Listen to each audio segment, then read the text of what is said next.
Study आए Hindu cap series में आप सभी का स्वागत है। और आज है 13 जून 2017। तो चलिए शुरुआत करते हैं खूबसूरत कोट से। I am not the next Usain Bolt और Michael Phelps, I am the first Simone Biles. देखिए साइमन बेल्स के द्वारा बहुत ही शानदार लाइन है। उसके अंदर, इसके भीतर जो बात छिपी हुई है वो निखर कर आ रही है इनकी लाइन से कि देखिए, हम लोगों को ये बताया जाता है कि उसकी तरह बनिए, उसकी तरह बनिए, उसकी तरह बनिए। देखिए, किसी की तरह किसी को आप कॉपी करके लाइफ में कुछ अचीव नहीं कर सकते हैं। देखिए, आपको अपने अंदर एक ओरिजिनलिटी लानी ही होगी।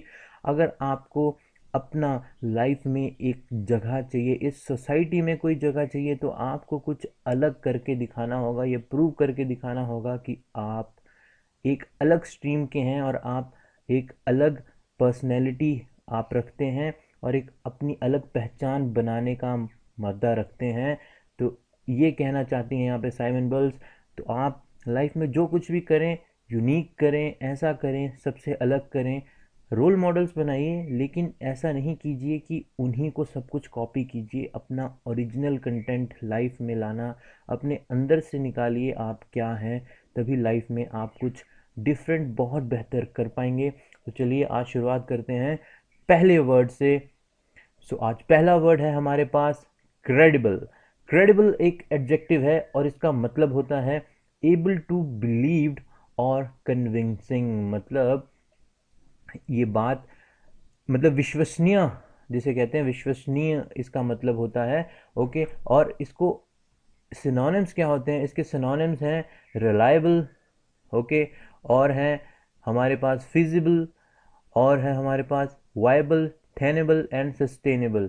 ओके, इसमें जो फिजिबल है वो इम्पॉर्टेंट है, इसको प्लीज़ नोट डाउन कर लीजिएगा, और वायबल को भी नोट डाउन कर लीजिएगा। ओके, अगला जो हम इसके एग्जांपल्स के हैं, इसको सेंटेंस में यूज़ कैसे करना है। Few people found his story credible, मतलब कुछ लोगों को लगता है उसकी स्टोरी विश्वसनीय है, मतलब उसमें सच्चाई झलकती है। ओके, तो इसके एंटोनिम्स क्या हैं? अनट्रस्टवर्दी एंड अनबिलीवेबल। ओके, तो क्रेडिबल इंपॉर्टेंट है, जो कि एक एडजेक्टिव है, प्लीज़ नोट डाउन कर लीजिए। और देखिए एग्जाम्पल में भी जो हमने इमेज लगाई है, इसमें भी आप देख सकते हैं कि लड़का अपनी मदर से टीचर से बात कर रहा है। What do you mean all that facts are wrong?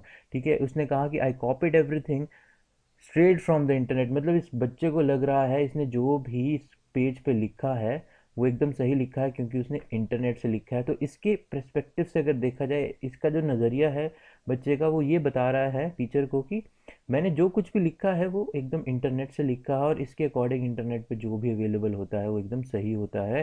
ठीक है, तो इसकी एक बुरा है कि मेरे जो पेपर में लिखा है उसकी एक क्रेडिबिलिटी है, उसकी एक विश्वसनीयता है, क्योंकि इस ये सारा कंटेंट मैंने इंटरनेट से लिया है। ओके, तो क्रेडिबल का एग्जाम मतलब आप समझ गए होंगे। तो चलिए अगला वर्ड देखते हैं आज हमारे पास कौन सा है। अगला वर्ड आता है हमारे पास प्लाइट।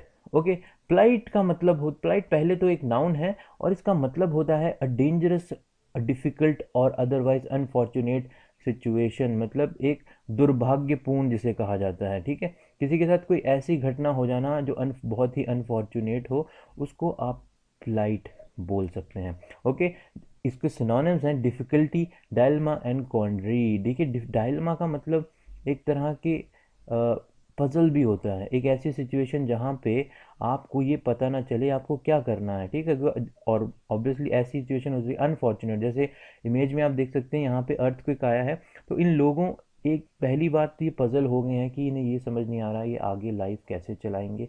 ठीक है, तो पजल और प्लाइट, ठीक है, ये दोनों एक तरह से एसोसिएट करते हैं एक दूसरे के साथ, इसलिए इसे सिनोनिम्स में रखा गया है।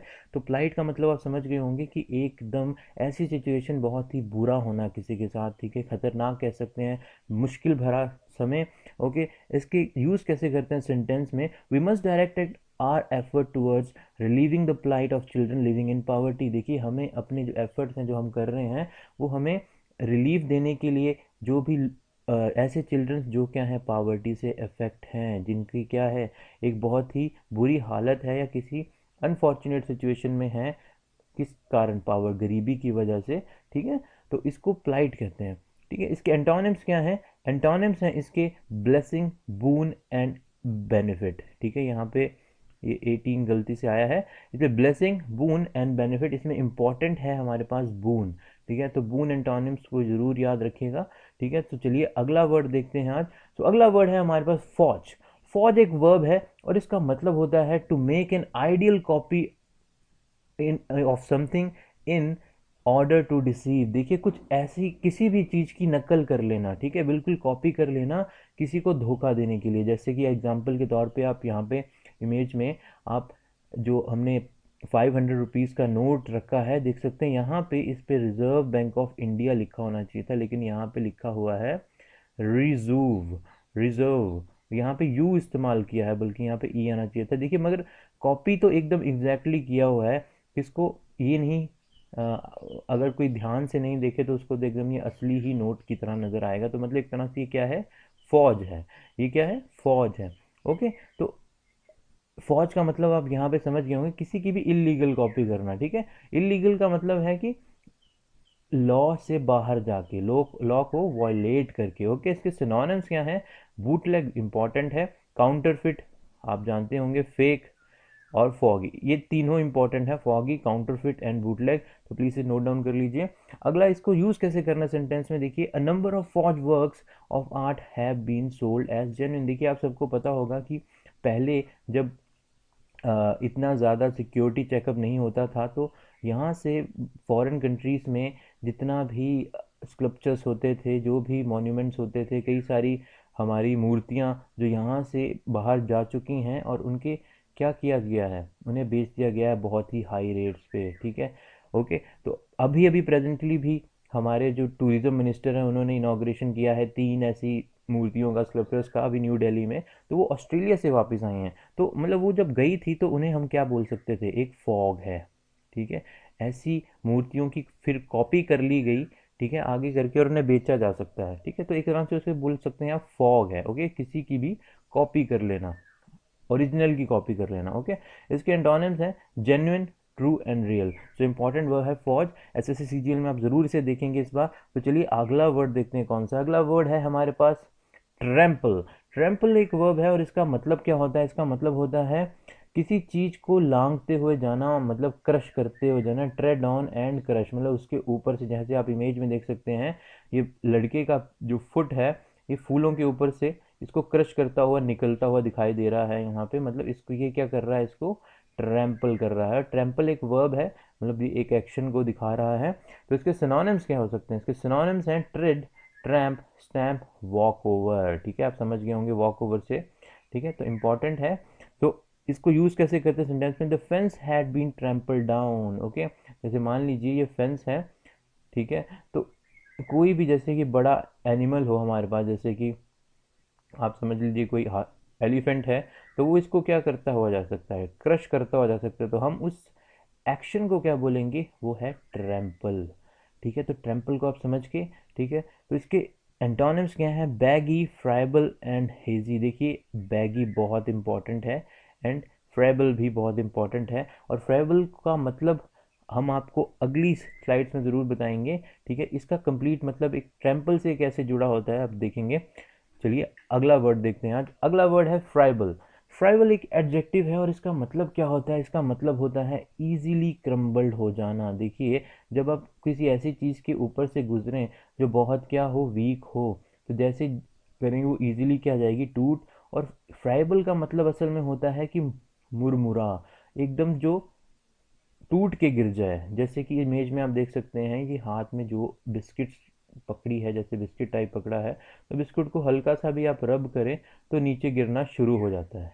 ठीक है, तो उसको बोल सकते हैं वो क्या है, फ्राइबल है। ओके, मतलब इजीली क्रम्बल्ड हो जाता है। इसके सिनोनिम्स क्या है? Crumbly, easy, crumble, powdery, dusty. ठीक है, मतलब समझ गए होंगे, जो बिल्कुल डॉट में पाउडर फॉर्म में गिरना शुरू हो जाए उसको फ्राइबल कहते हैं।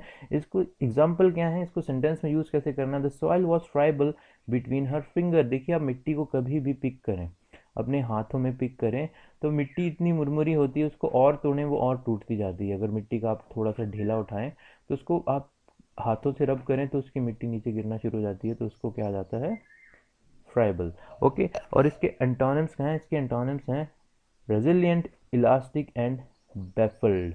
ओके, तो इंपॉर्टेंट है इसमें बेफल्ड, तो प्लीज़ इसे नोट डाउन कर लीजिए। तो चलिए अगला वर्ड देखते हैं आज हमारे पास कौन सा है। सो अगला वर्ड है हमारे पास हॉर्ड। हॉर्ड एक वर्ब है और इसका मतलब क्या होता है, एक्यूमुलेट मनी और वैल्यूड ऑब्जेक्ट एंड हाइड और स्टोर वे। देखिए, लोगों को शौक भी होता है कई लोगों को पैसे इकट्ठे करने का, और वो उसे क्या करते हैं, ऐसी जगह छुपा देते हैं वहाँ पे किसी का हाथ पहुँच ना पाए। जैसे आप इमेज में देख सकते हैं, ये कॉइन से भरा हुआ एक डब्बा है, ठीक है, बॉक्स है जिसके अंदर कॉइन्स फिलअप हुए हैं, किसी ने संभाल के रखे हैं ताकि वो फ्यूचर में उसे यूज़ कर सके, ठीक है, और ताकि किसी और को वो मिले ना। तो इस काम को, इस एक्शन को क्या कहा जाता है, हॉर्ड कहा जाता है, ठीक है। ये कोई भी आप एक्ट कर रहे हैं वो वर्ब में, वर्ब के अंडर आ जाता है। तो हॉर्ड का मतलब क्या हो जाता है, एकदम से किसी चीज़ को छुपा देना। तो आपने कोई काम किया तो वो वर्ब की श्रेणी में आ जाएगा, तो उसको, इस वाले काम को हॉर्ड कहा जाएगा। देखिए, समझ गए आप।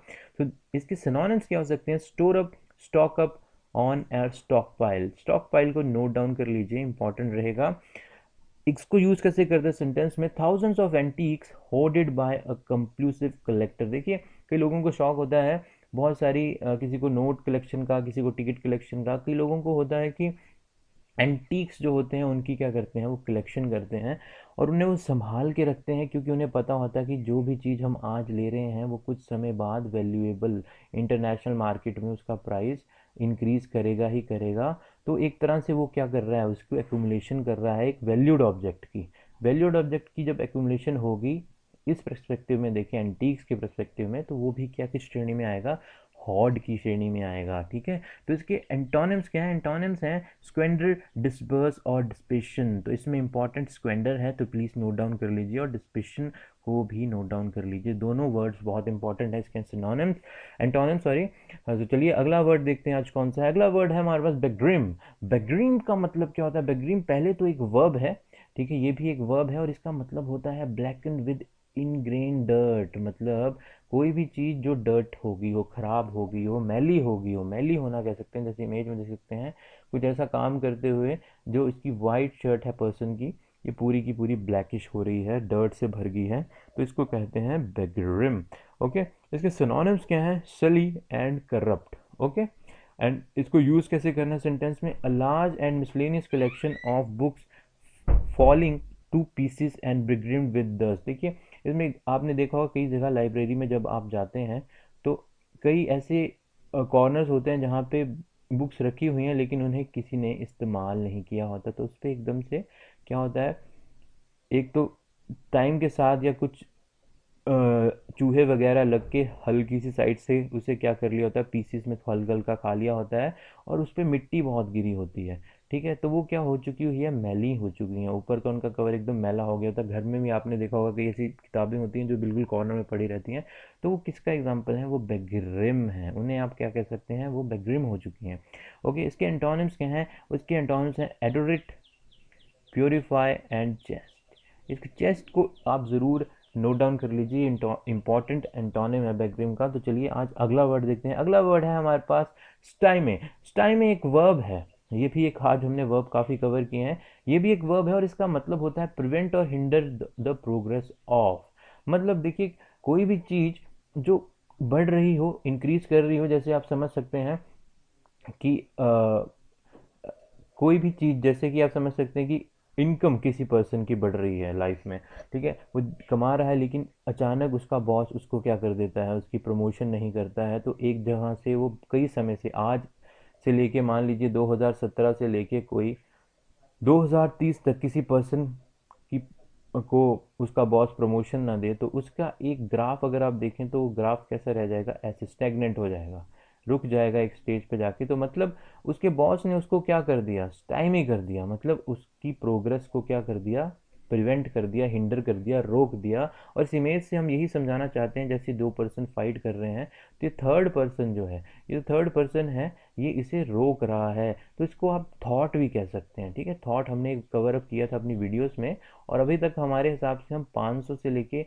600 फिर 500 टू 600 वर्ड कवर कर चुके हैं वोकैब में। अगर आपने हमारी वोकैब सीरीज़ नहीं देखी है तो आप प्लीज़ देखिए, क्योंकि वोकैब कभी पुरानी नहीं होती हैं, वर्ड्स का मतलब वही रहेगा। तो आप हमारी वीडियोस को स्टार्टिंग से भी देख सकते हैं, तो आप अपनी नॉलेज बढ़ा सकते हैं। ठीक है, तो चलिए इसके सिनोनिम्स देखते हैं। इसके सिनोनिम्स हैं obstruct, inhibit, frustrate, thought and foil. देखिए थॉट इंपॉर्टेंट है, बहुत इंपॉर्टेंट वर्ड है, आपको ज़रूर मिलेगा एग्जाम्स में, और फॉयल को भी नोट डाउन कर लीजिए। अगला जिसको सेंटेंस में कैसे यूज़ करते हैं, the changes must not be allowed to time a new medical treatment. देखिए जो भी इसका मतलब है, जो भी हमने चेंजेस किए हैं मेडिकल ट्रीटमेंट के प्रोसीजर्स में, वो कहीं ना वो ऐसा ना हो कि वो उसे क्या करें, मेडिकल ट्रीटमेंट्स को हिंडर करें।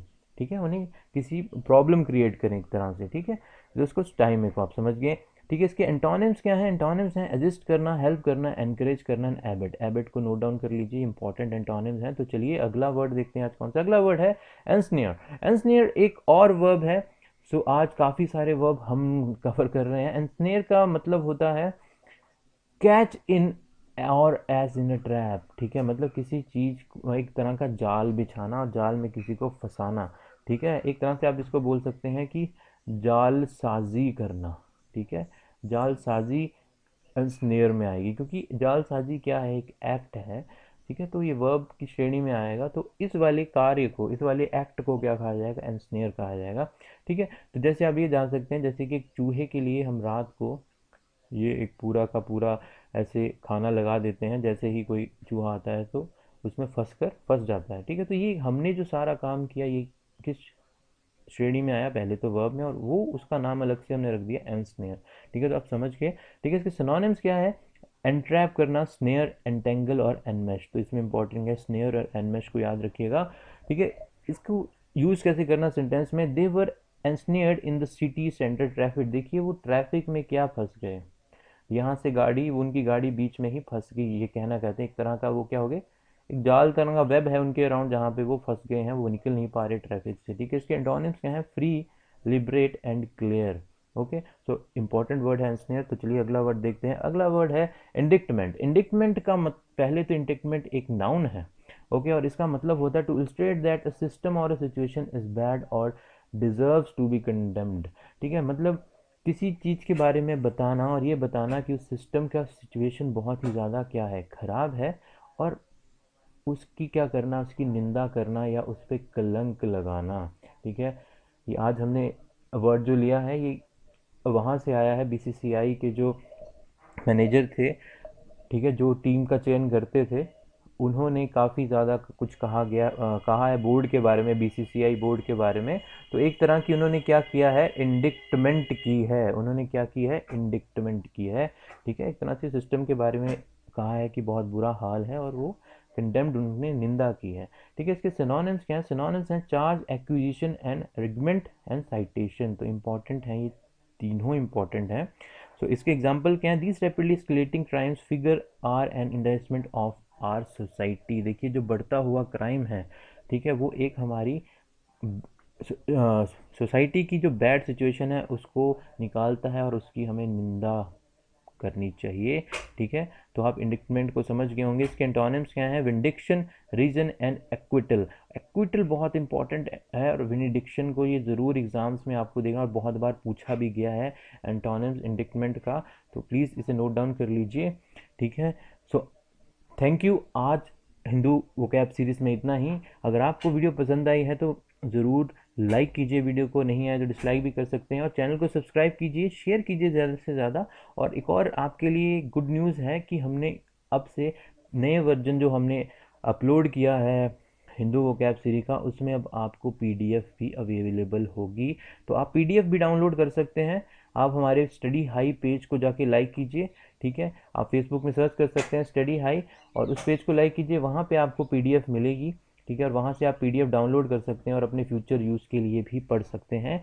सो कैसा लगा आपको हमारा नया चेंज, ज़रूर हमें कमेंट बॉक्स में बताइएगा, और ज़्यादा से ज़्यादा वीडियो को शेयर कीजिए अपने फ्रेंड्स के साथ जो इंग्लिश में वीक हैं, और जो लोग ऐसे हैं जो एज ग्रुप मैटर नहीं करता, because it never late to run. कभी भी कोई इंप्रूव कर सकता है, ना ही एग्ज़ाम्स के लिए नहीं, वैसे अपने कम्युनिकेशन लेवल के लिए भी, ठीक है, वर्बल कम्युनिकेशन के लिए भी आप इस वीडियो से काफ़ी कुछ सीख सकते हैं। तो इस वीडियो को ज़्यादा से ज़्यादा शेयर कीजिए। सो आज इतना ही। थैंक यू और खुश रहिए। जय हिंद, जय भारत।